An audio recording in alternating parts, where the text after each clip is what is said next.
Bien, entonces vamos a iniciar esta conversación aquí en el estudio de Hora 25 y quisiera dar la palabra a Juan Sebastián Roldán para una apreciación tal vez de carácter formal de lo que tiene que ver o de la manera en que se ha desarrollado esta campaña. Me parece que le ha faltado magia, le ha faltado ángel, ¿no es cierto?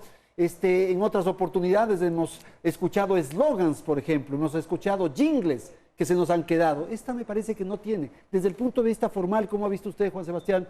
Buenas noches, le escuchamos. Saludos, Andrés. Gracias. Saludos a todos quienes nos miran hoy día. Creo que es una campaña atípica y creo que es atípica porque estamos aprendiendo todo el tema de las redes sociales en la campaña y la importancia que tiene esta juventud apolítica dentro de la votación. Me parece que también como se diseñó la campaña es una campaña corta y ese diseño responde también a las directrices y las intenciones del partido de gobierno que busca que no haya mayor margen de acción para que las cosas puedan modificarse esencialmente.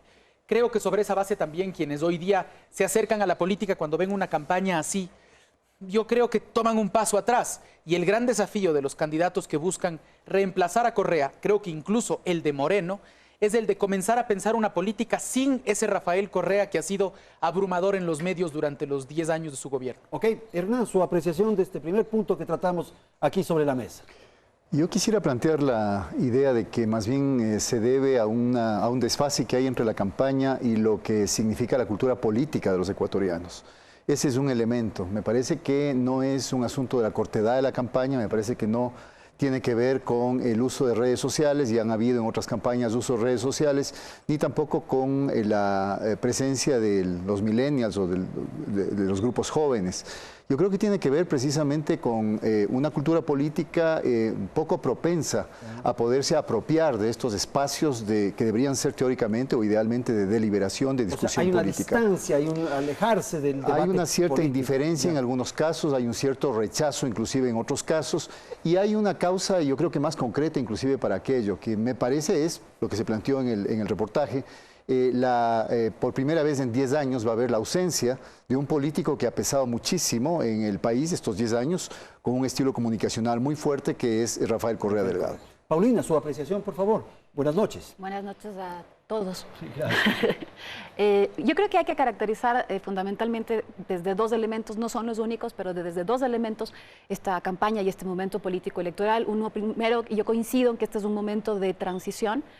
Yo diría que gane quien gane, este ya es un momento de transición en la medida en que estamos saliendo de una presencia sostenida, muy intensa, durante 10 años de Rafael Correa, que ha organizado la forma de hacer política y ha organizado la forma de lo electoral, ha permeado la agenda público-política y pese a que va a estar gravitando la política ecuatoriana, la salida de ese liderazgo significa una transición. Y entonces entramos a la primera matriz latente en esta campaña, que es cómo se debilita esta matriz correísta, anticorreísta que ha organizado la vida política ecuatoriana. Y el segundo elemento es que está presente esta matriz cambio-continuidad, que hemos visto en distintos matices en la campaña, pero que esta matriz cambio-continuidad no tiene suficiente asidero o consistencia, ni la del cambio ni la de la continuidad, y por eso es que de algún modo estamos asistiendo, por un lado, a este porcentaje que hemos insistido de indecisos, a este porcentaje en el que hemos indeciso de nulos y blancos, y probablemente sea el antecedente de por qué estamos viviendo una campaña tan atípica, tan gris. Yo diría que de lo que recuerdo es la campaña electoral presidencial más apagada, menos presente, al menos sobre todo en el espacio público. No hay algo fuerte en este momento que quede plasmado en el electorado, ni recordación de propuestas, ni una estrategia de comunicación o de marketing con mucha cabida, como sí vivimos incluso en las propias campañas durante estos 10 años. Entonces yo diría que estas dos matrices se están organizando y son la razón de por qué tenemos esta campaña. Ok, Felipe, por favor. Gracias, Andrés. Bueno, me parece que es una campaña atípica porque estamos viviendo el fin del ciclo, yo creo que es el fin del ciclo de la Revolución Ciudadana y por lo tanto un proceso de transición.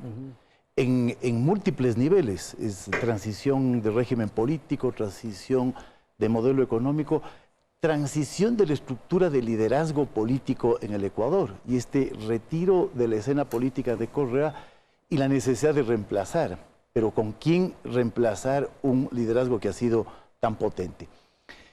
Entonces es un fin de ciclo. Me parece que también estamos viendo la debilidad de las organizaciones políticas, ¿no? Organizaciones políticas muy golpeadas durante estos últimos 10 años, con estructuras débiles, con propuestas débiles y por lo tanto también con dificultades por imaginar alternativas a este largo proceso que ha sido el de la Revolución Ciudadana. Felipe, algo que dijo Hernán me parece interesante y va un poco en esta línea de pensamiento de la cultura política. Es probable que se generó en el transcurso de estos 10 años un liderazgo tan potente, tan extraordinario como un árbol frondoso que no permite el surgimiento de otras plantas bajo su follaje. Entonces, esa cultura se fue construyendo y ahora hay un distanciamiento de las decisiones políticas. Es el reverso de un momento político marcado por una personalidad tan fuerte como la de Rafael Correa.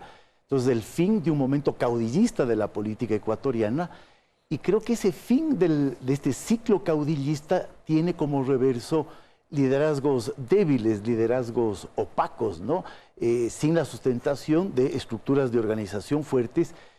Y también yo diría que el otro elemento de esta transición es la crisis y la dificultad de imaginar salidas a la crisis que está viviendo el Ecuador. Y eso, desde mi punto de vista, hace más complejo lo que decía Paulina, este escenario de continuidad o cambio, ¿no? Es decir, hacia dónde cambiamos, qué vamos a cambiar, pero al mismo tiempo, ¿qué se puede mantener de este modelo político que ha funcionado durante 10 años y algún tipo de legado tiene que dejar? Okay. Hernán, por favor, sobre esto que hemos escuchado.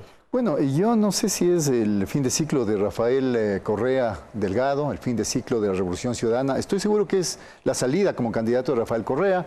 No estoy tan seguro que sea el fin de ciclo de la Revolución Ciudadana.